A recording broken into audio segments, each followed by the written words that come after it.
தலைப்பு: இயேசு சிலுவையில் அறையப்பட்டார் எனும் பாடத்தின் தொடர்ச்சி. பக்கம் 22 முதல். அவனுடைய எலும்புகளையெல்லாம் காப்பாற்றுகிறார், அவைகளில் ஒன்றும் முறிக்கப்படுவதில்லை. 34ஆம் சங்கீதம் 20ஆம் வசனம். அந்த பெரிய ஓய்வு நாளுக்கு ஆயத்தமாயிருந்தபடியால் உடல்கள் அந்த ஓய்வு நாளிலே சிலுவைகளில் இராதபடிக்கு யூதர்கள் பிலாத்துவினிடத்தில் போய் அவர்களுடைய காலெலும்புகளை முறிக்கும்படிக்கும் உடல்களை எடுத்து போடும்படிக்கும் உத்தரவு கேட்டுக்கொண்டார்கள். அந்தப்படி போர்ச்சேவகர் வந்து அவருடனே கூட சிலுவையில் அறையப்பட்ட முந்தினவனுடைய காலெலும்புகளையும் மற்றவனுடைய காலெலும்புகளையும் முறித்தார்கள். அவர்கள் இயேசுவினிடத்தில் வந்து அவர் மரித்திருக்கிறதைக் கண்டு அவருடைய காலெலும்புகளை முறிக்கவில்லை. ஆகிலும் போர்ச்சேவகரில் ஒருவன் ஈட்டியினாலே அவருடைய விலாவிலே குத்தினான். உடனே இரத்தமும் தண்ணீரும் ஊற்றப்பட்டது. அதைக் கண்டவன் சாட்சி கொடுக்கிறான். அவனுடைய சாட்சி மெய்யாயிருக்கிறது. நீங்கள் விசுவாசிக்கும்படி நான் சொல்லுகிறது மெய்யென்று அவன் அறிந்திருக்கிறான்.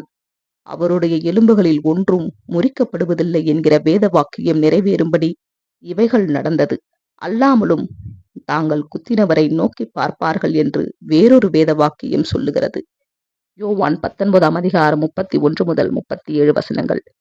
இயேசு கிறிஸ்துவின் மரணம், உயிர்த்தெழுதல் மற்றும் மகிமைப்படுதல் ஆகியவை தேவனுடைய மீட்பு திட்டத்திற்கு தத்துவ ரீதியாக பார்க்கும்போது அவசியமானவை மட்டுமல்ல, ஆனால் தீர்க்க தரிசனங்களின் கண்ணோட்டத்தில் பார்க்கும்போது அவசியம் தெளிவாக தெரிகிறது. ஆகவே தீர்க்கதரிசிகள் கூறிய அனைத்தையும் நம்புவதில் நம்முடைய மனம் மந்தமாக இருக்கக்கூடாது. எத்தனை துல்லியமாக எல்லா தீர்க்க தரிசனங்களும் நிறைவேறி உள்ளன. Reprint number 1394. ஆயத்த நாளுக்கு பின்னான மறுநாளிலே பிரதான ஆசாரியரும் பரிசேயரும் பிலாத்துவினிடத்தில் கூடி வந்து, ஆண்டவரே, அந்த எத்தன் உயிரோடு இருக்கும்போது 3 நாளைக்கு பின் எழுந்திருப்பேன் என்று சொன்னது எங்களுக்கு ஞாபகம் இருக்கிறது. ஆகையால் அவனுடைய சீஷர்கள் ராத்திரியிலே வந்து அவனை களவாய் கொண்டு போய் மரித்தோரிலிருந்து எழுந்தான் என்று ஜனங்களுக்கு சொல்லாதபடிக்கும், முந்தின எத்தை பார்க்கிலும் பிந்தின எத்து கொடிதாகாதபடிக்கும் நீர் 3 நாள் வரைக்கும் கல்லறையை பத்திரப்படுத்தும்படி கட்டளையிட வேண்டும் என்றார்கள். அதற்கு பிலாத்து, உங்களுக்கு காவற் சேவகர் உண்டே, போய் உங்களால் கூடிய மட்டும் பத்திரப்படுத்திக் கொள்ளுங்கள் என்றான். மத்தேயு 27ஆம் அதிகாரம் 62 முதல் 65 வசனங்கள். அவர்கள் போய் கல்லுக்கு முத்திரை போட்டு காவல் வைத்து கல்லறையை பத்திரப்படுத்தினார்கள். மத்தேயு 27ஆம் அதிகாரம் 66ஆம் வசனம்.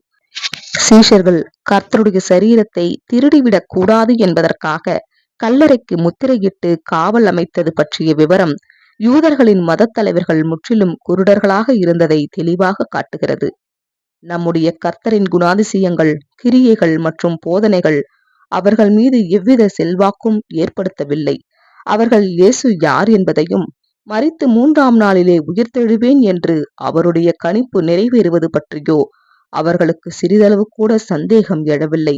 அவர்களின் ஒரே கவலை அவரது சீஷர்கள் மோசடி செய்து அவரது சரீரத்தை திருடிவிடக் கூடாது என்பதே.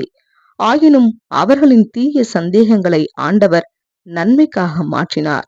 இதுவே சத்தியத்திற்கு ஒரு சாட்சியமாகவும் நம்பிக்கை கொண்டவர்களுக்கு விசுவாசத்தை உறுதியாக்குவதற்காக உதவியாகவும் ஆகிவிட்டது. Reprint number 2318. நாம் பாவங்களுக்கு செத்து நீதிக்கு பிழைத்திருக்கும்படிக்கு அவர்தாமே தமது சரீரத்திலே நம்முடைய பாவங்களை சிலுவையின் மேல் சுமந்தார். அவருடைய தழும்புகளால் குணமானீர்கள். 1 பேதுரு 2ஆம் அதிகாரம் 24ஆம் வசனம். பாவமே அறியாத கிறிஸ்து யூதர்களுக்காக சாபமாக ஆக்கப்பட்டதை அப்போஸ்தலன் விளக்குகிறார். இவ்வாறே தேவனால் யூதர்களை கண்டனத்திலிருந்து விடுதலையாக்க ஒரு விசேஷமான ஏற்பாடு செய்யப்பட்டது. கிறிஸ்து யூதருக்காக எவ்விதத்தில் ஒரு சாபமாக ஆக்கப்பட்டார் என்ற சிறப்பு அர்த்தத்தை அப்போஸ்தலன் குறிப்பிட்டுள்ளார். கலாத்தியர் 3ஆம் அதிகாரம் 13-14 வசனங்கள். இது ஒரு மரத்தில் தொங்குவதாகும். நியாயப்பிரமாணத்தின் கடுமையான தண்டனை. உபாகமம் 21ஆம் அதிகாரம் 23ஆம் வசனம். கிறிஸ்து சிலுவையில் மரித்ததின் மூலம் சாபமாக்கப்பட்டார். 1 பேதுரு 2ஆம் அதிகாரம் 24ஆம் வசனம். எந்த விதமான மரணம் மீதமிருக்கும் மனுக்குலத்தின் ரட்சிப்புக்கு அவசியமாய் இருந்திருக்கவில்லை என்றாலும் யூதர்களின் ரட்சிப்புக்கு அவசியமாய் இருந்தது. நியாய பிரமாணத்தை ஆனாலும் தீர்க்க தரிசனங்களை ஆனாலும் அழிக்கிறதற்கு வந்தேன் என்று எண்ணிக்கொள்ளாதேயுங்கள். அழிக்கிறதற்கல்ல, நிறைவேற்றுகிறதற்கே வந்தேன். மத்தேயு 5:17. ஆதாமுக்குள் எல்லோரும் மரித்தனர். முழு உலகமும் பொதுவான மரண தண்டனையின் கீழ் உள்ளது. அவர்கள் செய்த சொந்த தனிப்பட்ட பாவத்தினால் அல்லாமல் ஆதாமின் மீறுதலினாலேயே அப்படியாகினர். தேவன் யூதர்களாகிய நம்மை இந்த நிலையிலிருந்து நியாயப்பிரமாண உடன்படிக்கை ஏற்பாட்டிற்கு மாற்றினார். ஆனால் நாம் இந்த இரண்டாவது பரிசோதனையில் தோல்வியடைந்து புறஜாதி ஜனங்களை காட்டிலும் அதிகமான தண்டனையின் கீழ் இருக்கிறோம். இவ்வாறு புறஜாதிகளுக்கு மாத்திரமல்ல, யூதர்களுக்கும் ஒரு இரட்சகர் தேவை. இஸ்ரவேலுக்கு வெளியே உள்ள உலகத்திற்கு மட்டுமல்ல, இஸ்ரவேலுக்கும். மேலும் இஸ்ரவேல் தேவனுடன் ஒரு விசேஷித்த ஏற்பாட்டின் கீழ் இருந்ததால் அவர்களின் மீட்புக்காக சில விசேஷமான வேலைகள் செய்யப்பட வேண்டியது அவசியம் என்று அப்போஸ்தலன் அவருக்கு நிரூபித்தார். நம்பர் 48:69. மரத்திலே தூக்கப்பட்ட எவனும் சபிக்கப்பட்டவன் என்று எழுதியிருக்கிறபடி கிறிஸ்து நமக்காக சாபமாகி நியாயப்பிரமாணத்தின் சாபத்திற்கு நம்மை நீங்களாக்கி மீட்டுக் கொண்டார். ஆபிரகாமுக்கு உண்டான ஆசீர்வாதம் கிறிஸ்து இயேசுவினால் புறஜாதிகளுக்கு வரும்படியாகவும், ஆவியை குறித்து சொல்லப்பட்ட வாக்குத்தத்தத்தை நாம் விசுவாசத்தினாலே பெறும்படியாகவும் இப்படியாயிற்று. கலாத்தியர் 3:13-14. அவர் மனுஷரூபமாய் காணப்பட்டு மரண பரியந்தம், அதாவது சிலுவையின் மரண பரியந்தமும் கீழ்ப்படிந்தவராகி தம்மைத்தாமே தாழ்த்தினார். பிலிப்பியர் 2:8. நம்முடைய கர்த்தராகிய இயேசு தேவனுடைய சிருஷ்டிக்கு ஆதி பிதாவின் திட்டத்திற்கு இசைவாக தன்னை தாழ்த்தவும், தாழ்ந்த சுபாவத்தை எடுக்கவும், மிகுந்த அவமானத்தை மட்டுமல்ல, மிகுந்த வேதனையையும் துன்பத்தையும் உள்ளடக்கிய ஒரு வேலையை செய்யவும் தயாராக இருந்தார். இந்த ஏற்பாட்டிற்கு முழுமையாக இணங்குவதின் மூலம் ஒரே பேரானவர் எவ்வாறு தனது விருப்பத்தையும் தாழ்மையையும் நிரூபித்தார் என்பதை அப்போஸ்தலன் சுட்டிக்காட்டுகின்றார். அவர் ஒரு மனிதனான பிறகும் அதே தாழ்மையான ஆவியை தொடர்ந்தார். மனிதனின் மீட்கும் விலையாக இறப்பதின் மூலம் தெய்வீக திட்டத்தின் ஒவ்வொரு விதிக்கும், அதாவது எழுத்திற்கும் கீழ்ப்படியும் விருப்பத்தை, மனநிலையை வெளிப்படுத்தினார். அது மாத்திரமல்ல, அவருடைய மரணம் எல்லா வகையிலும் மிகவும் இழிவான ஒன்றாக இருக்க வேண்டும் என்று பிதாவின் சித்தமான போதும், ஒருவேளை அது மீட்கும் பொருளுக்கு தேவையானதை விட அதிகமாக இருந்தாலும் கூட அவர் பின்வாங்கவில்லை. மாறாக, என்னுடைய சித்தத்தின்படி அல்ல, உம்முடைய சித்தத்தின்படியே ஆக கடவது என்று கூறி மிக இழிவான சிலுவையின் மரணத்தையும் மனமுவந்து ஏற்றுக்கொண்டார். மனத்தாழ்மை, சாந்தம், தேவனுக்கு முழுமையான கீழ்ப்படிதல் ஆகியவற்றின் மிக அற்புதமான நிரூபணத்தை நாம் இங்கே காண்கிறோம். இந்த மாதிரியைத்தான் நாம் பின்பற்ற வேண்டும் என்று அப்போஸ்தலன் சுட்டிக்காட்டுகின்றார். கிறிஸ்து இயேசுவிலிருந்த அதே தாழ்மையான சிந்தை உங்களிலும் இருக்க கடவது. பிலிப்பியர் 2:5-10. Reprint number 49:28. கிறிஸ்து பாடுபட வேண்டும் என்று தேவன் தம்முடைய தீர்க்கதரிசிகள் எல்லாருடைய வாக்கினாலும் முன்னறிவித்தவைகளை இவ்விதமாய் நிறைவேற்றினார். அப்போஸ்தலர் 3:18. நாம் பாவிகளாய் இருக்கையில் கிறிஸ்து நமக்காக மரித்ததினாலே தேவன் நம்மேல் வைத்த தமது அன்பை விளங்க பண்ணுகிறார். ரோமர் 5:8. இங்கே தேவனுடைய அன்பு அவருடைய நீதியை மீறுவதில்லை. முழுமையான நீதி இல்லாத இடத்தில் உண்மையான அன்பு இருக்க முடியாது. தேவன் தம்முடைய ஒரே பேரான குமாரனை தந்தருளி இவ்வளவாய் உலகத்தில் அன்பு கூர்ந்தார். இங்கே தேவனுடைய அன்புக்கான ஆதாரம் அவர் கற்பித்ததிலோ, உணர்ந்ததிலோ, விரும்பியதிலோ அல்லது சொன்னதிலோ இல்லாமல் அவர் செய்த செயலில்தான் உள்ளது. தம்முடைய ஒரே பேரான குமாரனாலே நாம் பிழைக்கும்படிக்கு தேவன் அவரை இவ்வுலகத்திலே அனுப்பினதினால் தேவன் நம்மேல் வைத்த அன்பு வெளிப்பட்டது. நாம் தேவனிடத்தில் அன்பு கூர்ந்ததினால் அல்ல, அவர் நம்மிடத்தில் அன்பு கூர்ந்து நம்முடைய பாவங்களை நிவர்த்தி செய்கிற கிருபாதார பலியாக தம்முடைய குமாரனை அனுப்பியதினாலே அன்பு உண்டாயிருக்கிறது. நம்முடைய பாவங்களை நிவர்த்தி செய்கிற கிருபாதார பலி அவரே. நம்முடைய பாவங்களை மாத்திரமல்ல, சர்வலோகத்தின் பாவங்களையும் நிவர்த்தி செய்கிற பலியாயிருக்கிறார். 1 யோவான் 2:2, 4 9-10. இந்த தெய்வீக அன்பின் பரிசு நமது பரலோக தந்தையின் மகத்தான மற்றும் அற்புதமான திட்டத்திற்காக அவர் செலுத்திய உயர்ந்த விலையை எடுத்து காட்டுகிறது. அவர் தனது குடும்பத்தின் மக்களின் பெரும் பகுதியினர் பாவத்தில் விழுவதை அவர் கண்டிருப்பது மட்டும் அல்ல, அவர்களை மீட்டெடுப்பதற்காக தனது இருதயத்தின் அன்பான பொக்கிஷத்தை தியாகம் செய்ய வேண்டியிருந்தது. மேலும் இந்த அன்பானவரை மிகவும் இழிவான அவமானத்திற்கும், இகழ்ச்சிக்கும், வேதனைக்கும் மற்றும் மரணத்திற்கும் உட்படுத்தினார். ஒரு பெற்றோரின் அன்பின் உதாரணத்தின் மூலம் யெகோவாவின் அன்பின் விலையை நாம் சிறப்பாக புரிந்து கொள்ள முடிகிறது. மிகவும் பிரியமான தமது அன்பான குமாரனை தியாகம் செய்யும் போது பிதா எவ்வளவு கனிவான மன உணர்ச்சிகளுடனும் ஏக்கத்துடனும் இருந்திருப்பார். இது தனது தோற்றத்தின் ஆரம்பத்திலிருந்தே வெளிப்பட்ட அனைத்து அழகிய குணநலன்களுக்கு மேலாக இப்போது ஒரு கூடுதல் உயர்ந்த கிருபை வெளிப்பட்டது. அதாவது தெய்வீக சித்தத்திற்கே முழுமையாக கீழ்ப்படிதல்.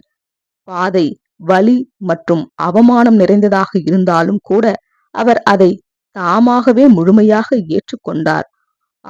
இரக்கத்தின் பணியை செய்ய அவரது நேசகுமாரனை அனுப்பும் போது பிதா சிறிதளவும் துக்க உணர்வும் இல்லாமல் அனுமதித்திருப்பாரா? மரணத்தின் அம்புகள் தன் நேசகுமாரனின் இருதயத்தை துளைத்த போது ஒரு தகப்பனுக்கே உரிய அன்பின் வேதனையை அவர் உணரவில்லை என்று சொல்ல முடியுமா?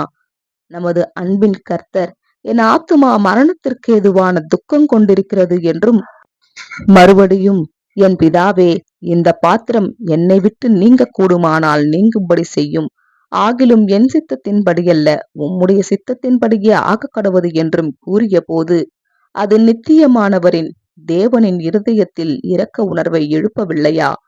ஆம், நிச்சயமாகவே பிதாவின் கபடற்ற அன்பு கர்த்தரின் துக்கத்தை இரக்கத்தோடு பகிர்ந்து கொண்டது. உண்மையான அன்பு அழுகிறவர்களுடனே அழுகிறது, சந்தோஷப்படுகிறவர்களுடனே சந்தோஷப்படுகிறது என்ற தெய்வீக வார்த்தையின் கொள்கை தேவனுடைய குணாதிசயத்தில் வெளிப்படுத்தப்பட்டுள்ளது. சாகாமையுள்ள யெகோவா தேவன் தாமே நமக்காக மரிக்க முடியாது, ஏனெனில் அவரது தெய்வீக சுபாவம் மரணத்திற்கு எதிரான அத்தாட்சியாக இருக்கிறது. மேலும் அவர் மரிக்க முடிந்திருந்தாலும் அவரை மீண்டும் உயிர்ப்பிக்க எந்த மேலான சக்தியும் இல்லாதிருப்பதால் அனைத்து படைப்புகளும் நிர்வாகமற்ற நிலைமையிலேயே விட்டுவிடப்பட்டிருக்கும். இதனால் பேரழிவும் பரிதாபகரமான முடிவுகளும் மட்டும் நிலவியிருக்கும். ஆனால் தேவன் தம்முடைய அன்பான பிதாவின் சுபாவம் தன் அன்பிற்கு பெரும் விலையாக தனது இருதயத்தின் பொக்கிஷமாகிய ஒரே குமாரனை தியாகம் செய்து 1 யோவான் 4:9 குறிப்பிட்டது போல் வஞ்சிக்கப்பட்ட மற்றும் விழுந்து போன சிருஷ்டிகளை நேசித்த மிகப்பெரிய அன்பை வெளிப்படுத்தினார். இந்த தியாக பலி அவருக்கு விலையாக இல்லாதிருந்தால், அல்லது அத்தகைய சூழ்நிலையில் கூட அவரது மனம் எந்த வேதனையான உணர்ச்சியையும் உணர முடியாதவராக இருந்தால், அவருடைய குமாரனையே பரிசாக தந்தது அன்பின் வெளிப்பாடாக இருந்திருக்காது. ஏனெனில் எந்த விலையும் இல்லாதது எதையும் வெளிப்படுத்தாது. நம்முடைய கர்த்தராகிய இயேசு பிதாவின் குணத்தை பற்றிய தவறான சித்தரிப்புகளை பல நூற்றாண்டுகளாக பொறுமையுடன் சகித்துக் கொண்டிருக்கும் பிதாவுக்கு ஆழ்ந்த அனுதாபத்தை வெளிப்படுத்தினார். பிதாவை மகிமைப்படுத்துவதற்கும் அவருடைய மகிமையான தன்மையின் தவறான அபிப்பிராயங்களை மனிதர்களிடையே சரி செய்வதற்கும் அவருடைய நற்குணங்களான இரக்கம், அன்பு மற்றும் கிருபையை மனிதர்களுக்கு வெளிப்படுத்தவும், அவர்கள் இன்னும் பாவிகளாக இருந்த போதே அவர்களை நேசித்த இரக்கமுள்ள தேவனை நேசிக்கவும், அவரை தேடவும், அவர்களிடத்தில் நித்திய ரட்சிப்புக்காக திட்டமிடவும் அவரது வாழ்க்கையின் ஒரே முயற்சி இருந்தது. Reprint number 1328 1833. மீட்கும் பொருளின் தத்துவம் எனும் தலைப்பின் கீழ் காணலாம். மனுஷனால் மரணம் உண்டானபடியினால் மனுஷனால் மரித்தோரின் உயிர்த்தெழுதலும் உண்டாயிற்று. ஆதாமுக்குள் எல்லோரும் மரிக்கிறது போல கிறிஸ்துவுக்குள் எல்லோரும் உயிர்ப்பிக்கப்படுவார்கள்.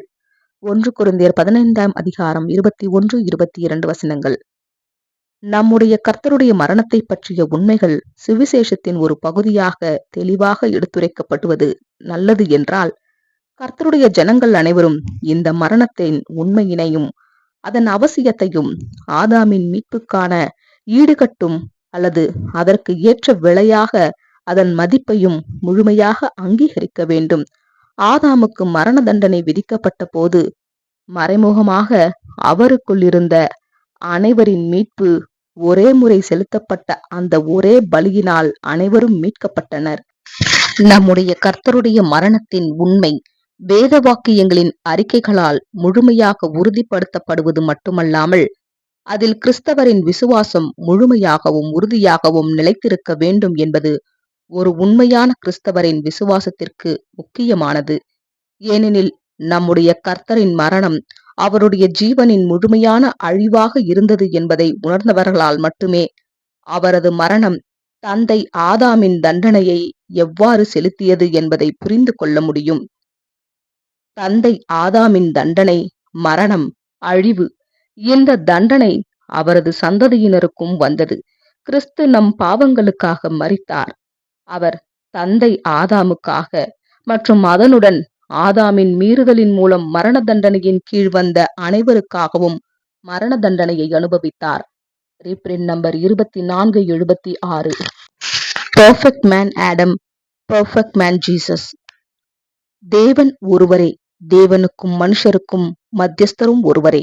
எல்லாரையும் மீட்கும் பொருளாக தம்மை ஒப்புக் கொடுத்த மனுஷனாகிய கிறிஸ்து இயேசு அவரே. இதற்கு சாட்சி ஏற்ற காலங்களில் விளங்கி வருகிறது. 1 தீமோத்தேயு 2ஆம் அதிகாரம் 5-6 வசனங்கள்.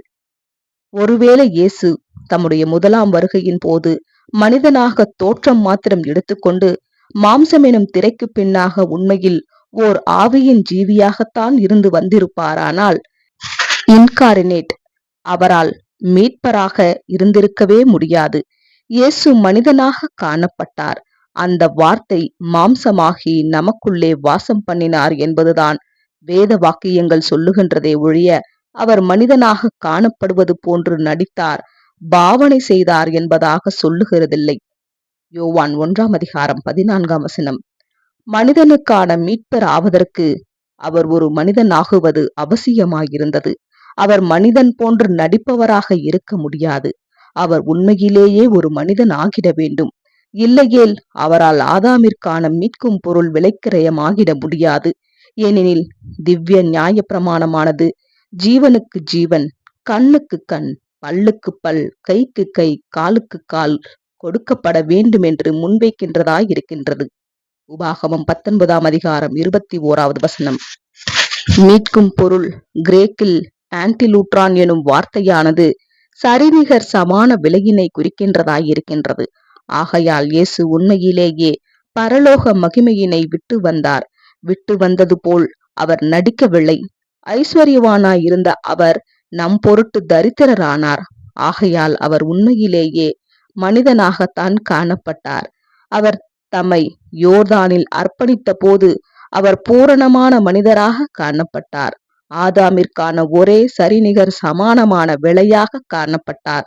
Reprint number 56-22. வேறே சேதமுண்டானால் ஜீவனுக்கு ஜீவன், கண்ணுக்கு கண், பல்லுக்கு பல், கைக்கு கை, காலுக்கு கால். யாத்திராகமம் 21ஆம் அதிகாரம் 23-24 வசனங்கள். மனுக்குலத்தின் பாவங்களுக்கு ஏற்றதொரு பலியாய் காணப்படும் சரீரத்தினை எந்த மனுஷ ஜீவியும் பெற்றிருக்கவில்லை. காரணம், அனைவருமே பாவிகளாய் இருந்தனர். ஒருவேளை பரிபூரண மனுஷன் ஒருவன் இருந்திருப்பானானால் அவன் தன் பரிபூரண ஜீவனை மீட்கும் பொருளென கொடுத்திருப்பான்.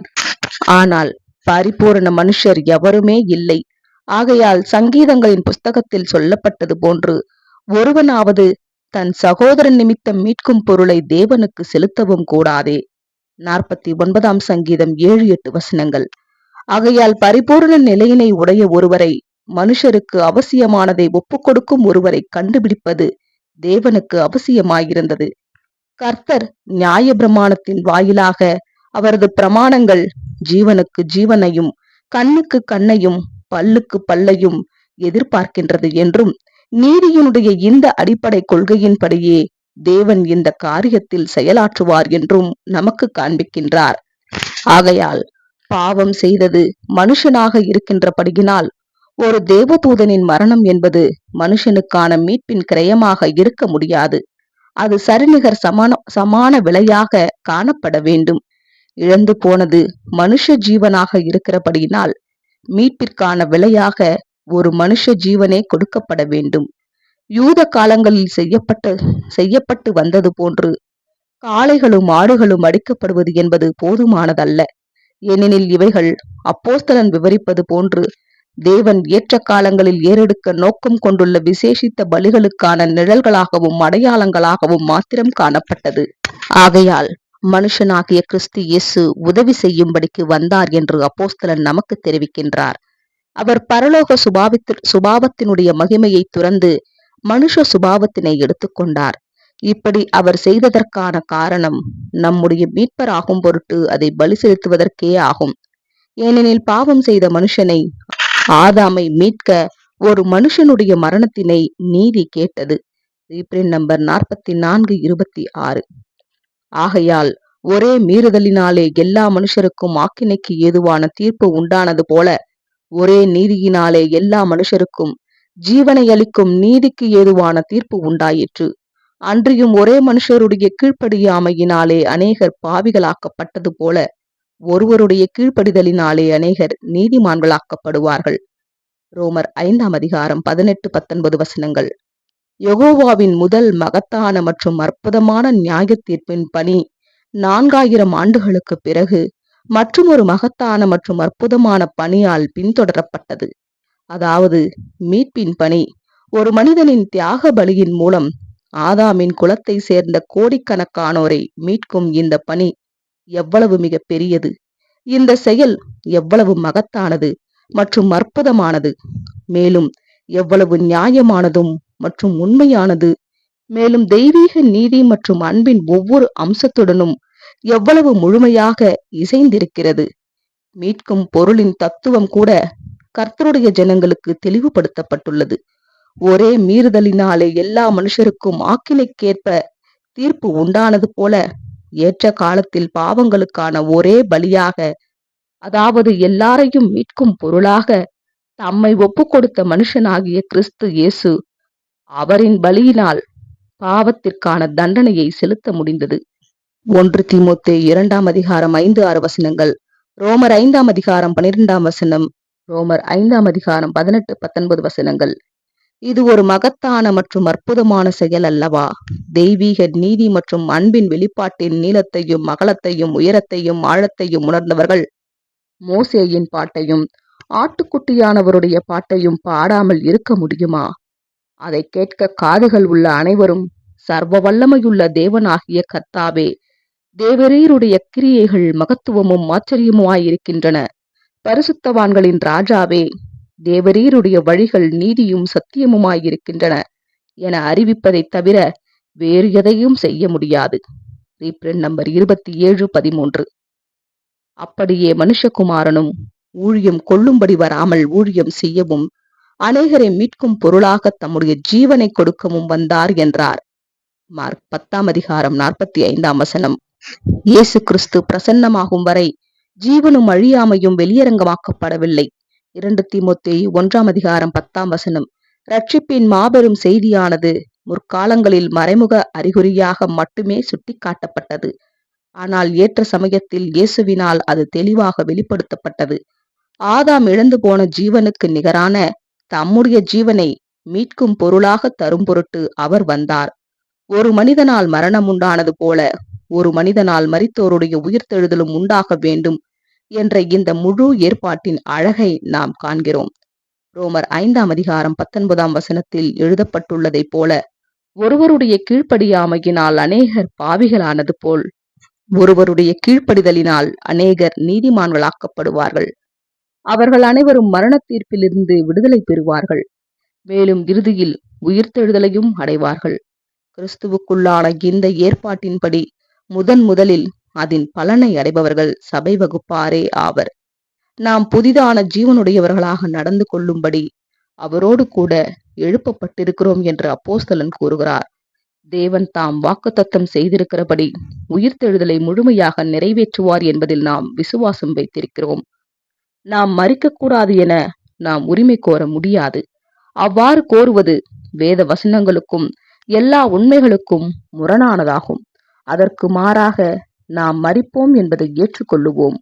ஆனாலும் இயேசுவை மரித்தோரிலிருந்து எழுப்பினவர் அவர் மூலமாய் நம்மையும் எழுப்புவார் என நம்புகிறோம்.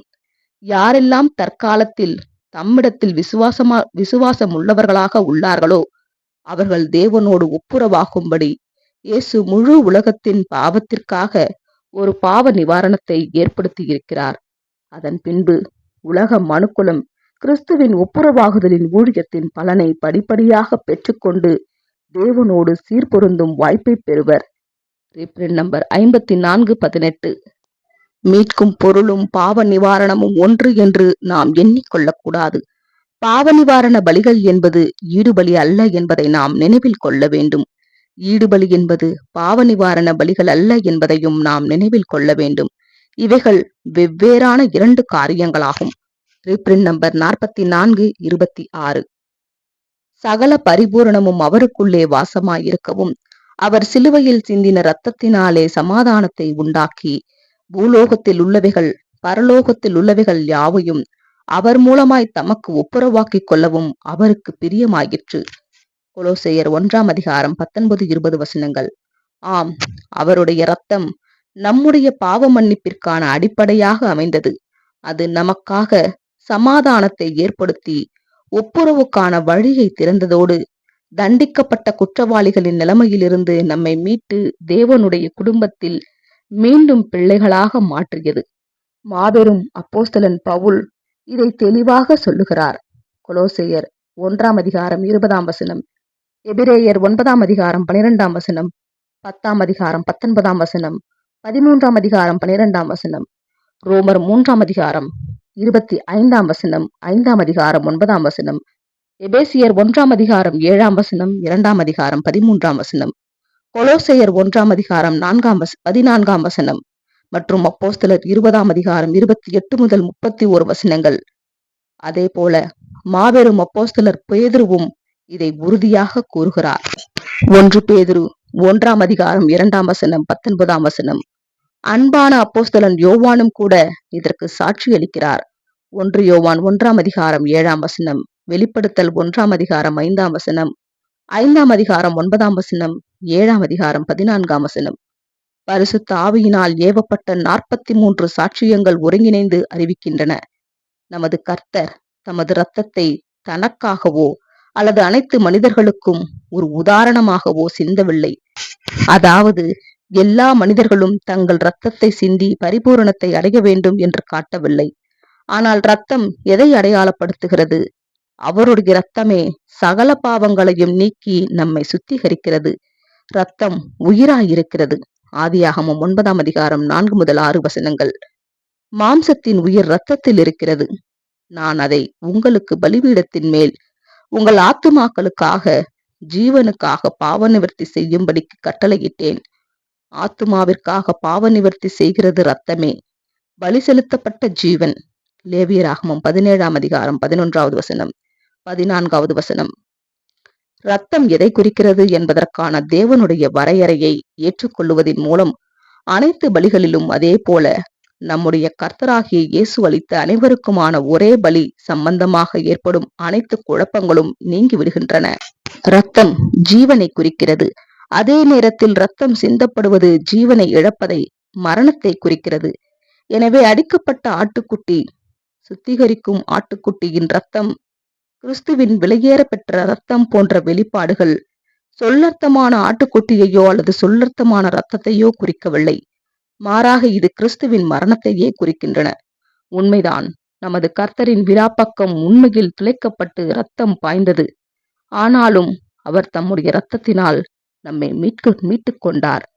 அவரது மரணத்தினால் என்ற வெளிப்பாடு அவருடைய நேரடி இரத்தத்தில் ஒரு துளி கூட வெளியேறவில்லை என்றாலுமே உண்மையாகவும் சரியாகவும் இருந்திருக்கும்.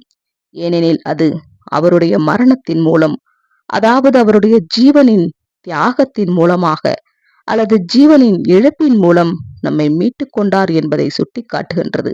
எனவேதான் இவ்வாறு எழுதப்பட்டுள்ளது. அவர் தம்முடைய ஆத்துமாவை, ஜீவனை, உயிரை மரணத்தில் ஊற்றி, மேலும் அவருடைய ஆத்துமா, ஜீவன், உயிர் தன்னை குற்ற நிவாரண பலியாக ஒப்புக் கொடுக்கும் போது என்று குறிப்பிட்டுள்ளது.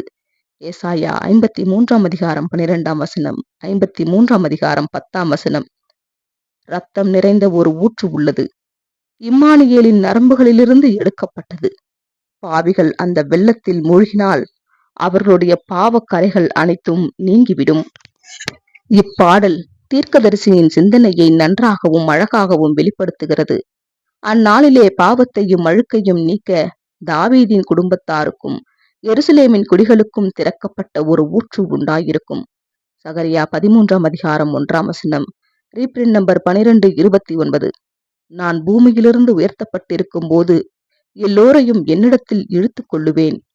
யோவான் 12:32.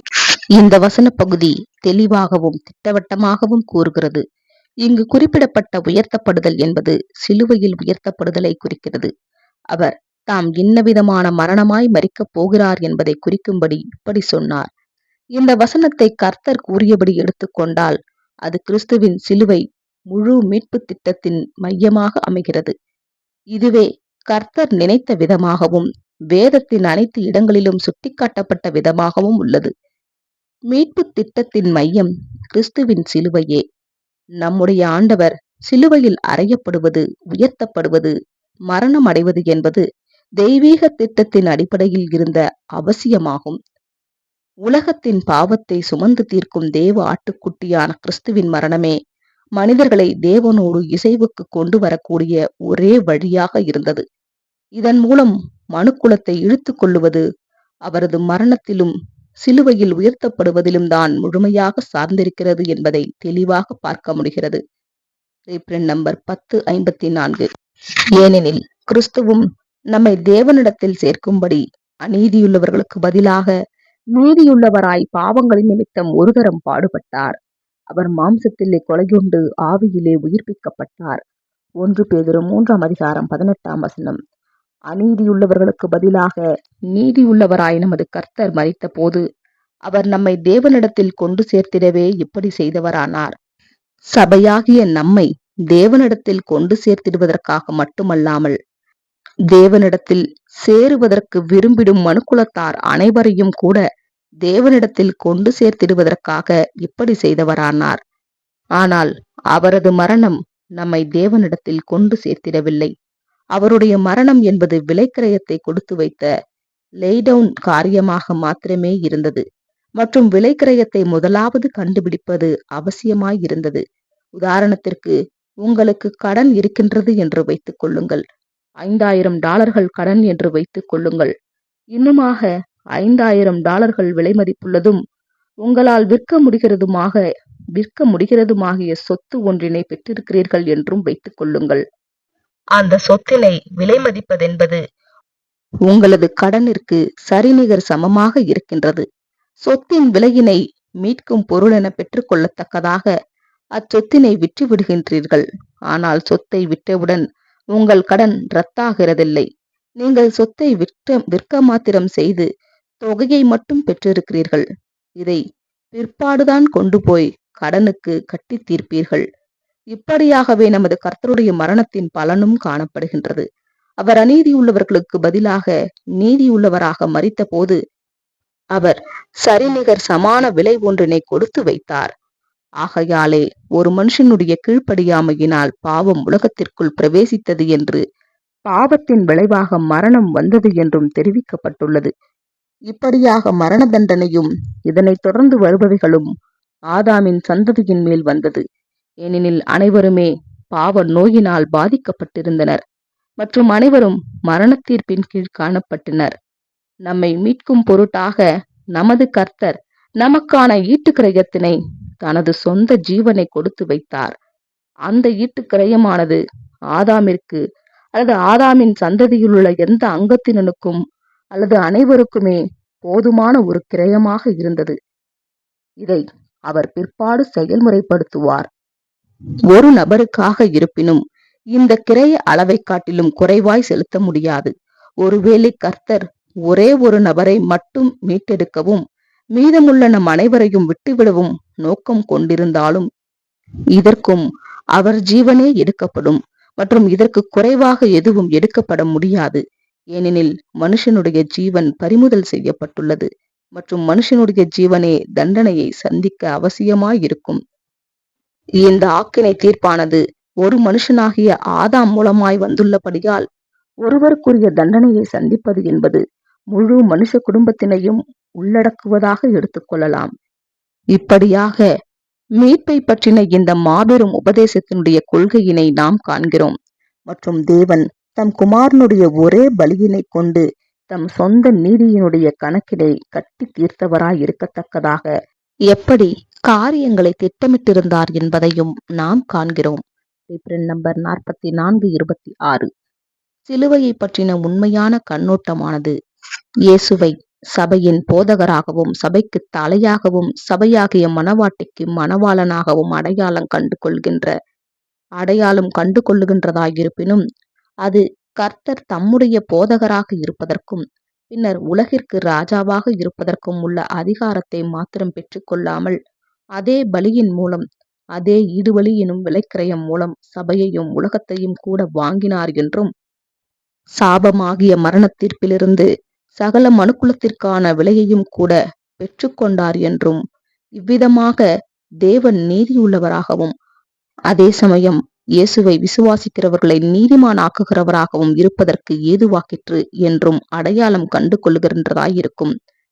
கிறிஸ்துவின் மரணமானது ஆதாமுக்கும் அவருடைய கீழ்ப்படியாமை நிமித்தம் அனைத்தையும் எழுந்து போன இவர் சந்ததியாருக்கும் ஈடுபலி விலைக்கிரயம் என கருதப்படும் போதுதான் அவருடைய மரணத்தின் உண்மையான முக்கியத்துவத்தை நம்மால் உணர்ந்து கொள்ள முடியும்.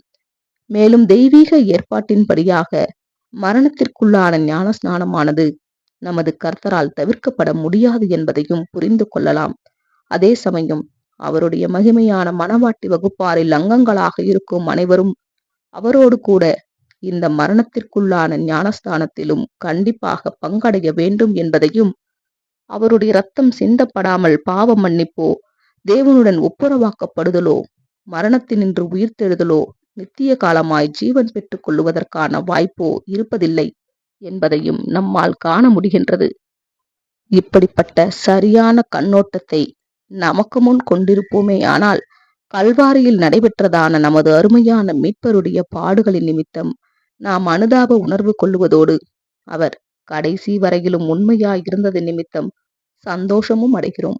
ஏனெனில் அவர் உண்மையாய் இருந்தார் என்பது நமது மீட்பையும் இறுதியில் அவர் மூலம் உயிர்த்தெழுதலில் பாவம் மற்றும் மரணத்தின் வல்லமையிலிருந்து நாம் விடுவிக்கப்படுவதையும் உறுதிப்படுத்துகின்றது. நம்பர் 39:00. என்றாலும் தேவனுடைய கிருபையினால் ஒவ்வொருவருக்காகவும் மரணத்தை ருசிபார்க்கும்படிக்கு தேவதூதரிலும் சற்று சிறியவராக்கப்பட்டிருந்த இயேசு மரணத்தை உத்தரித்ததின் நிமித்தம் மகிமையினாலும் கனத்தினாலும் முடிசூடப்பட்டதை காண்கிறோம். எபிரேயர் 2:9. நம்முடைய கர்த்தராகிய இயேசுவின் தரப்பில் மரணத்தின் பாடுகள் முழு உலகத்தின் பாவங்களுக்கான மீட்கும் விலையாக இருந்தன. ஒரே ஒரு மீட்கும் பொருள் விலை மாத்திரமே அவசியமாயிருந்தது. அது ஒரு பரிபூரண மனிதனின் மரணம். அவர் ஆட்சி செய்யவோ ஊழியத்தை பெற்றுக்கொள்ளவோ வரவில்லை. மாறாக இஸ்ரவேலுக்கும் உலகிற்கும் அவர்களின் மீட்பராக சேவை செய்ய வந்தார். தம்முடைய சொந்த இரத்தத்தால் அவர்களை வாங்கவும் தெய்வீக சட்டத்திற்கு கீழ்ப்படியாமையின் காரணமாக அனைவரின் மீதும் இருந்த ஆக்கினை தீர்ப்பிலிருந்து அவர்களை விடுவிக்கவும் தனக்கு கொடுக்கப்பட்ட வேலையை பிரம்மாண்டமாக செய்து முடித்தார். நம்பர் 49:66 மற்றும் நம்பர் 34:76. உலக இரட்சகர் இயேசு எனும் தலைப்பின் கீழ் காணலாம். ஆதார வசனம் 1 யோவான் 4:14. பிதாவானவர் குமாரனை உலக இரட்சகராக அனுப்பினார் என்று நாங்கள் கண்டு சாட்சியிடுகிறோம். அந்த ஸ்திரீயை நோக்கி, உன் சொல்லி நிமித்தம் அல்ல, அவருடைய உபதேசத்தை நாங்களே கேட்டு அவர் மெய்யாய் கிறிஸ்துவாகிய உலக இரட்சகர் என்று அறிந்து விசுவாசிக்கிறோம் என்றார்கள். யோவான் 4:42. மறுநாளிலே யோவான் இயேசுவை தன்னிடத்தில் வரக்கண்டு, இதோ உலகத்தின் பாவத்தை சுமந்து தீர்க்கிற தேவ ஆட்டுக்குட்டி. யோவான் 1:29. ஆதாமின் பாவமே உலகத்தின் பாவமாக இருந்தது. இந்த ஆதி பாவம் கீழ்ப்படியாமை ஆகும். இந்த கீழ்ப்படியாமை பாவம் உலகத்தை உடைமையாக்கிக் கொண்ட செயலை மட்டுமல்ல, அதன் உடைமையை பறித்து கொண்டு இதுவரை அதன் ஆளுகையில் வைத்திருக்கிறது. இது தண்டனையின் அனைத்து அம்சங்களையும் உள்ளடக்கியிருக்கிறது. ஆகவே உலகத்தின் பாவத்தை சுமந்து தீர்க்க இந்த உலகத்தில் வந்தார். யோவான் 1:29.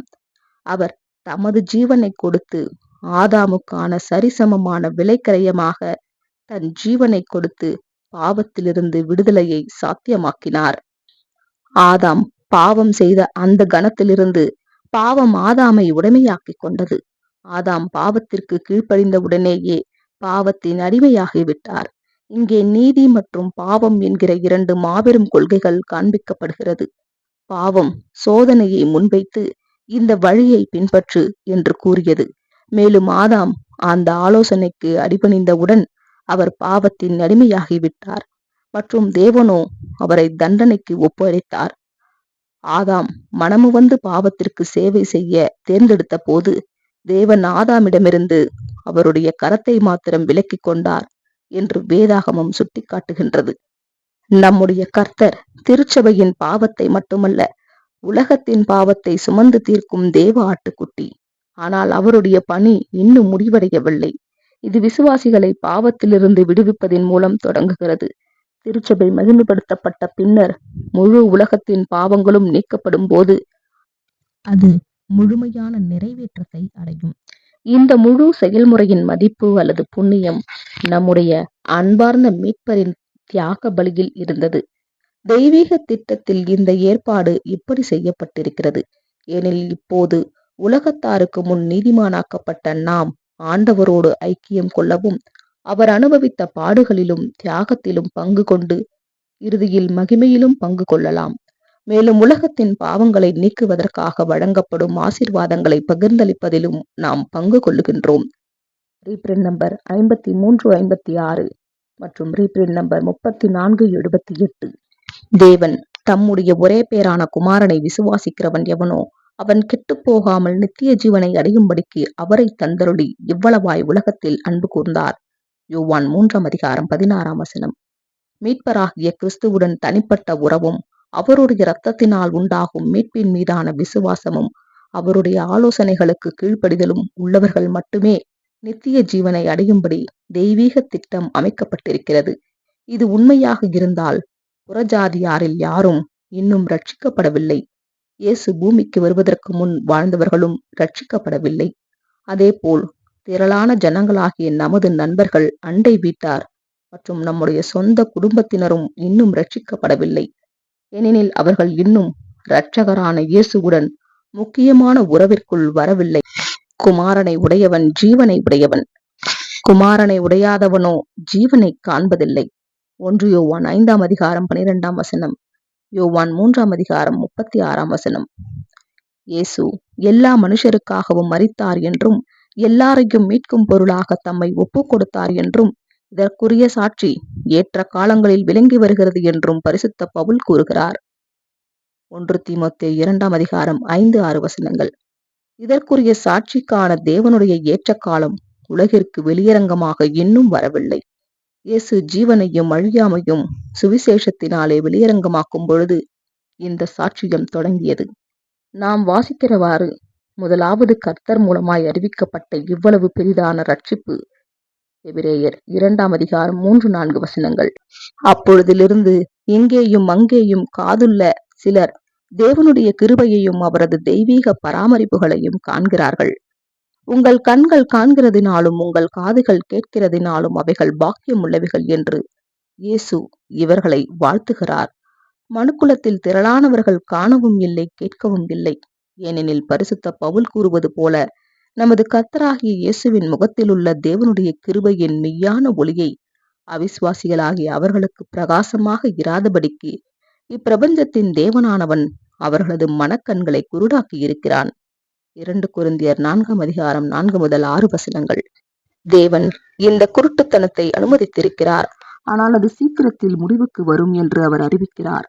மேசியாவின் ராஜ்யத்தின் ஆசீர்வதிக்கப்பட்ட செல்வாக்கின் கீழ் சத்திய வெளிச்சம் எல்லா இடங்களிலும் பிரகாசிக்கும். அது மாத்திரமல்ல, குருடரின் கண்கள் திறக்கப்பட்டு செவிடரின் செவிகள் திறவுண்டு போம் என்றும் அவர் அறிவிக்கிறார். பலவீனமான உலகத்தின் பொருட்டு எப்படிப்பட்ட ஆசீர்வாதமான காட்சியை இது நமக்கு முன்பாக திறக்கிறது. தேவன் தமது சபைக்காக, சிறுமந்தைக்காக, பரிசுத்தவான்களுக்காக விசேஷித்த ஆசீர்வாதத்தையும் கிருபையையும் வைத்திருக்கிறார். அதே சமயம் உலகிற்காகவும் அவர் ஒரு ஆசீர்வாதத்தை கொண்டிருக்கிறார். அது சபைக்கானதை காட்டிலும் மாறுபட்டதாக வைத்திருக்கிறார் என்பதை நாம் இப்பொழுது தெரிந்து கொள்ளுகிறோம். Reprint number 53-56. உலகத்தை யாக்கினைக்குள்ளாக தீர்க்கும்படி தேவன் தம்முடைய குமாரனை உலகத்தில் அனுப்பாமல் அவராலே உலகம் ரட்சிக்கப்படுவதற்காகவே அவரை அனுப்பினார். யோவான் 3:17. நம்முடைய பாவங்களை நிவர்த்தி செய்கிற கிருபாதார பலி அவரே. நம்முடைய பாவங்களை மாத்திரம் அல்ல, சர்வலோகத்தின் பாவங்களையும் நிவர்த்தி செய்கிற பலியாயிருக்கிறார். 1 யோவான் 2:2. நம்முடைய கர்த்தராகிய இயேசுவின் தியாக பலி நம்முடைய பாவங்களை, திருச்சபையின் பாவங்களை மாத்திரமல்ல, சர்வலோகத்தின் பாவங்களையும் நிவர்த்தி செய்கிற பலியாக இருக்கிறது. அந்த பலி எல்லாரையும் மீட்கும் பொருள். இதற்குரிய சாட்சி ஏற்ற காலங்களில் விளங்கி வருகிறது என்பதையும், இறுதியில் அனைவரும் விரும்பினால் அதன் மூலம் பயனடையவும் தேவனுடன் இணக்கமாகவும் நித்திய ஜீவனுக்கு திரும்பவும் முடியும் என்பதையும் நாம் காணும்போது, இந்த நிலைப்பாட்டில் இருந்து மட்டுமே கல்வாரியில் நிறைவு பெற்ற அந்த மகா நிகழ்வின் மகத்துவத்தையும், அது எவ்வாறு தேவனுடைய அபரிமிதமான நன்மைக்கான நினைவு சின்னமாக விளங்குகிறது என்பதையும் நாம் பார்க்க முடியும். இதை புரிந்து கொள்ளுபவர்கள் மட்டுமே இதை மனதார சத்தமாக அறிவிக்கவும், தேவனுடைய நீதியை பற்றி மகிழ்ச்சியுடன் பாடவும் முடியும். தேவனுடைய நீதி பாவத்திற்கு எதிரான நீதியான தண்டனையில் வெளிப்பட்டது மட்டுமல்லாமல், அவ்விதமாகவே ஒவ்வொரு சிருஷ்டியின் சார்பாகவும் அந்த தண்டனையை நீதியுடன் செலுத்துவதிலும் வெளிப்பட்டது. Reprint number 27:13. இலவச அன்பளிப்பு அல்லது வரம் எனும் தலைப்பின் கீழ் காணலாம். ஆனாலும் மீறுதலின் பலன் கிருபை வரத்தின் பலனுக்கு ஒப்பானதல்ல. எப்படியெனில், ஒருவனுடைய மீறுதலினாலே அநேகர் மரித்திருக்க, தேவனுடைய கிருபையும் இயேசு கிறிஸ்து எனும் ஒரே மனுஷனுடைய கிருபையினாலே வரும் ஈவும் அநேகர் மேல் அதிகமாய் வர பெருகியிருக்கிறது. மேலும் ஒருவன் பாவம் செய்ததினால் உண்டான தீர்ப்பு தேவன் அருளும் ஈவுக்கு ஒப்பானதல்ல. அந்த தீர்ப்பு ஒரே குற்றத்து நிமித்தம் ஆக்கினைக்கு ஏதுவாயிருந்தது. கிருபை வரமோ அநேக குற்றங்களை நீக்கி நீதி விளங்கும் தீர்ப்புக்கு ஏதுவாயிருக்கிறது. அல்லாமலும் ஒருவனுடைய மீறுதலினாலே அந்த ஒருவன் மூலமாய் மரணம் ஆண்டு கொண்டிருக்க, கிருபையின் பரிபூரணத்தையும் நீதியாகிய ஈவின் பரிபூரணத்தையும் பெறுகிறவர்கள் இயேசு கிறிஸ்து எனும் ஒருவராலே ஜீவனை அடைந்து ஆளுவார்கள் என்பது அதிக நிச்சயமாமே. ரோமர் 5:15 முதல் 17 வரை. அவருடைய கிருபையின் ஐஸ்வர்யத்தின்படியே இவருடைய இரத்தத்தினாலே பாவ மன்னிப்பாகிய மீட்பு இவருக்குள் நமக்கு உண்டாயிருக்கிறது. எபேசியர் 1:7. கிருபை என்ற வார்த்தை இரக்கத்தை அல்லது தயவை குறிக்கிறது. குறிப்பாக தகுதியற்றவர்களுக்கு காட்டும் இரக்கத்தை குறிக்கிறது. ஆகவே கிருபையின் செயல்கள் நீதியின் செயல்களிலிருந்தும் கடமைகளிலிருந்தும் தெளிவாக வேறுபடுத்தப்பட வேண்டும். இந்த விஷயத்தை பற்றிய வேத வசனங்கள் பழிவாங்கும் தகுந்த தண்டனையை கோரும் சட்டத்தை புறக்கணிக்கவில்லை. எந்தவிதமான பாவமும் எந்தவிதமான சட்டத்தை மீறுவதும் யார் பாவியாக இருந்தாலும் எந்த நிலைமையில் இருந்தாலும் அதன் தண்டனையை நிச்சயமாக கொண்டு வரும். தேவ கிருபையை பற்றிய உண்மையான விளக்கங்கள் இந்த பழிவாங்கும் சட்டத்திற்கு எதிரானவை அல்ல. கிருபையின் விளக்கம் நெருப்பை எரிக்காமல் தடுப்பது அல்ல, மாறாக குணமளிக்கும் தைலத்தை வழங்குவதாகும். பாவத்தின் சம்பளத்தை தடுக்காமல் மனமாற்றத்துடன் திருந்த விரும்புகிறவர்களுக்கு உதவி செய்து அவரை மீண்டும் தெய்வீக தயவுக்கும் முழு மீட்புக்கும் உதவுவதாகும். அதாவது தானாய் மனமுவந்து கொடுக்கப்பட்ட மீட்கும் பொருளின் மூலம் உதவுவதாகும். இந்த உதவி மனிதனின் பங்கில் முற்றிலும் தகுதியற்றது. மேலும் தேவனின் பங்கில் எந்த கடமையும் இல்லாததினால் இது முற்றிலும் தெய்வீக தயவு, கிருபை ஆகும். உண்மையில் பாவமும் அதன் பழிவாங்கும் தண்டனைகளும் இல்லை என்றால் கிருபைக்கு இடமில்லை. கிருபைக்கான மனிதனின் தேவையே அதை பயன்படுத்துவதற்கான தெய்வீக வாய்ப்பை உருவாக்குகிறது. எனினும் கிருபை தேவனுடைய சட்டங்களுக்கு இசைவாகவே செயல்படுகிறது, அவற்றை மீறி அல்ல. Reprint number 22:83. பாவத்தின் சம்பளம் மரணம், தேவனுடைய கிருபை வரமோ நம்முடைய கர்த்தராகிய இயேசு கிறிஸ்துவினால் உண்டான நித்திய ஜீவன். ரோமர் 6:23. இலவசமாய் அவருடைய கிருபையினாலே கிறிஸ்து இயேசுவிலுள்ள மீட்பை கொண்டு நீதிமான்களாக்கப்படுகிறார்கள். தேவன் பொறுமையாயிருந்த முற்காலத்தில் நடந்த பாவங்களை தாம் பொறுத்து கொள்ளுவதை குறித்து தம்முடைய நீதியை காண்பிக்கும் பொருட்டாகவும் தாம் நீதி உள்ளவரும் இயேசுவினிடத்தில் விசுவாசமாய் இருக்கிறவனை நீதிமானாக்குகிறவருமாய் விளங்கும்படி இக்காலத்தில் தமது நீதியை காண்பிக்கும் பொருட்டாகவும் கிறிஸ்து இயேசுவினுடைய இரத்தத்தை பற்றும் விசுவாசத்தினாலே பலிக்கும் கிருபாதார பலியாக அவரையே ஏற்படுத்தினார். ரோமர் 3:24 முதல் 26 வசனங்கள். அப்போஸ்தலன் இங்கே கிறிஸ்துவின் மரணத்தின் மகத்தான முக்கியத்துவத்தையும் மதிப்பையும் யூதர்களும் புறஜாதியாருக்கும் காட்டுகிறார். அவர்கள் இருவரும் பாவத்தின் ஆதிக்கத்தின் கீழ் ஒரே மாதிரியானவர்கள் மற்றும் மரண தண்டனைக்குரியவர்கள். யூதர்கள் மோசேயின் நியாயப்பிரமாணத்தை கடைபிடிக்க இயலாமல் போனார்கள். புறஜாதிகள் தங்கள் மனசாட்சியின் சட்டத்தின்படி வாழ இயலாமல் போனார்கள்.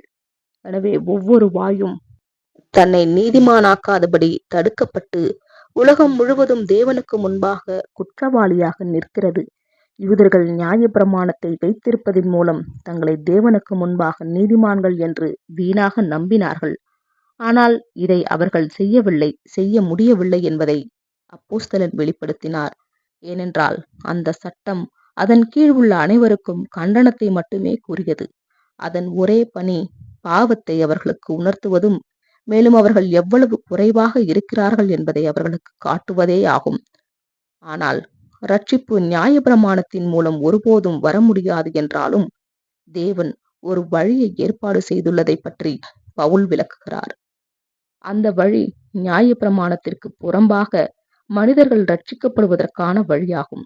யூதர்களுக்கு மட்டுமல்ல, அவரிடம் வருகிற அனைத்து மக்களுக்கும் இயேசு கிறிஸ்துவின் விசுவாசம் வைப்பதின் மூலம் கிடைக்கக்கூடியதாகும்.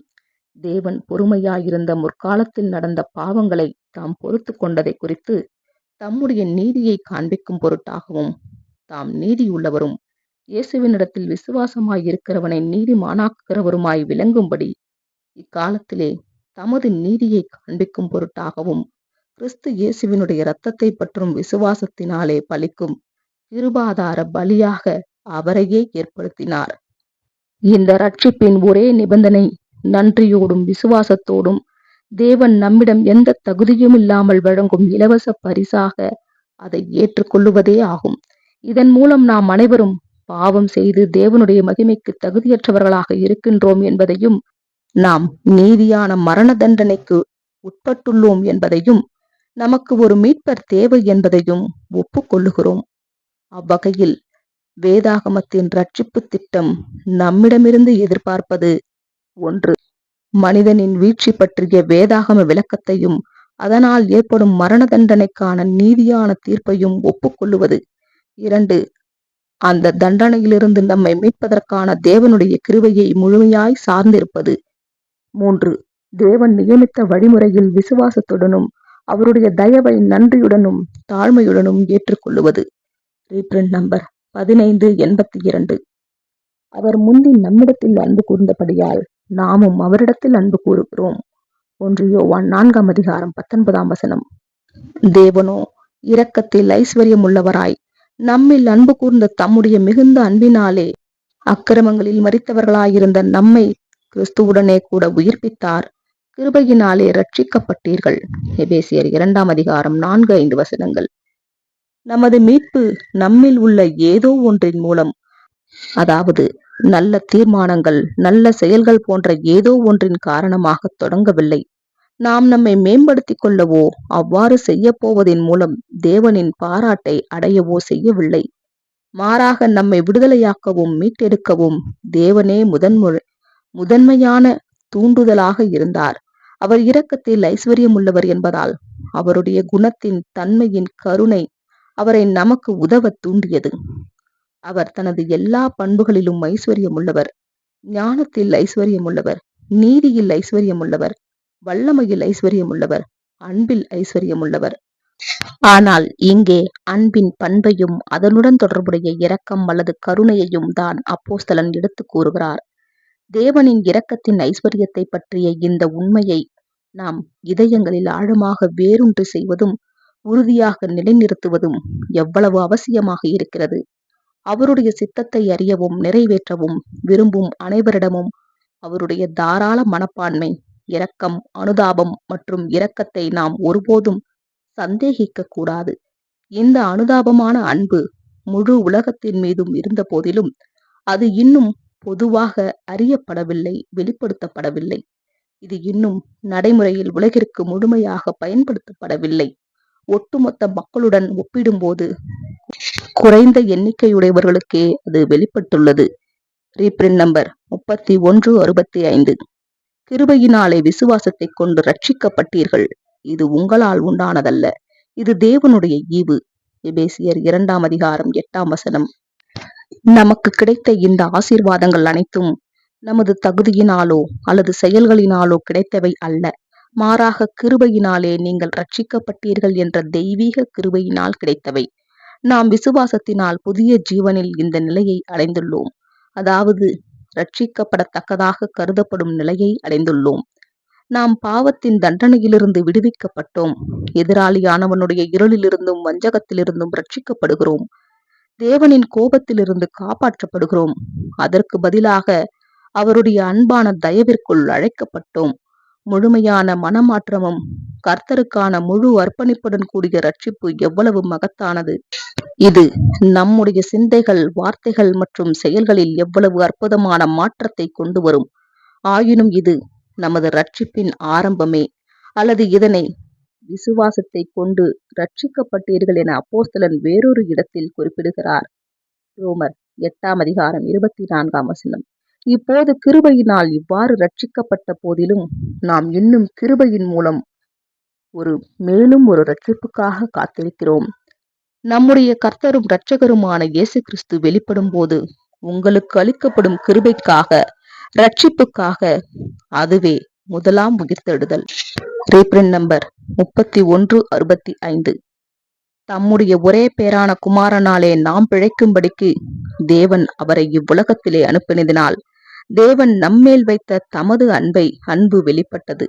நாம் தேவனிடத்தில் அன்பு கூர்ந்ததினால் அல்ல, அவர் நம்மிடத்தில் அன்பு கூர்ந்து நம்முடைய பாவங்களை நிவர்த்தி செய்கிற கிருபாதார பலியாக தம்முடைய குமாரனை அனுப்பினதினாலே அன்பு உண்டாயிருக்கிறது.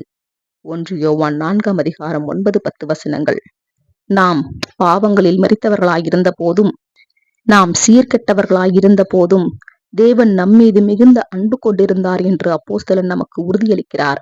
தேவனுடைய மகத்துவம், தூய்மை மற்றும் ஒளிமிகுந்த பண்புகளையும் மனிதனின் வீழ்ச்சியையும் அவனுடைய சீர்கேடு, மனதளவில், ஒழுக்கத்திலும் உடலளவில் ஏற்பட்ட வீழ்ச்சியையும் சிந்திப்பது நமக்கு கடினம். பின்னர் பரிசுத்தமான யெகோவா தேவன் தனது விழுந்து போன சிருஷ்டிகள் மீது எவ்வாறு அன்பு செலுத்தினார் என்பதை புரிந்து கொள்வது இன்னும் கடினம். அது இப்போது ஆவியினால் புதிதாக ஜெனிப்பிக்கப்பட்டு அவருடைய புத்திரர்களாக இருக்கும் நம்மீது தேவன் வைத்திருக்கும் பாசமான அன்பாயிராமல் மாறாக அது வெறும் அனுதாபத்தின் அன்பே என்பதை நாம் உறுதியாக அறிவோம். நாம் பரிதாபகரமான நிலையில் இருந்தோம் என்பதை அவர் கண்டார். நம்மை சீர்கேட்டிலிருந்து விடுவித்து பரிசுத்தத்திற்கும் தன்னுடன் இணக்கத்திற்கும் திரும்புவதற்கான வாய்ப்பை வழங்கினால் சிலர் மகிழ்ச்சியுடன் பாராட்டி ஏற்றுக்கொள்ளுவார்கள் என்பதையும் அவர் உணர்ந்தார். பலரும் ஏற்றுக்கொள்ளுவார்கள் என்று நம்பலாம். எந்த சந்தேகத்திற்கும் இடமின்றி அவருடைய நற்குணம் மற்றும் கருணைக்கேற்ப ஏற்படும் பிரதிபலிப்பை கருத்தில் கொண்டு கர்த்தராகிய இயேசு மற்றும் அவருடைய மீட்பு பணியின் மூலம் மனுக்குலத்திற்கு ஜீவனுக்கான ஒரு புதிய வழியை நமது சிருஷ்டிகர் திறந்து வைத்தார். Reprint number 3165. ஆமேன். இத்துடன் இயேசு சிலுவையில் அறையப்பட்டார் எனும் பாடம் முடிவுற்றது. ஆமேன்.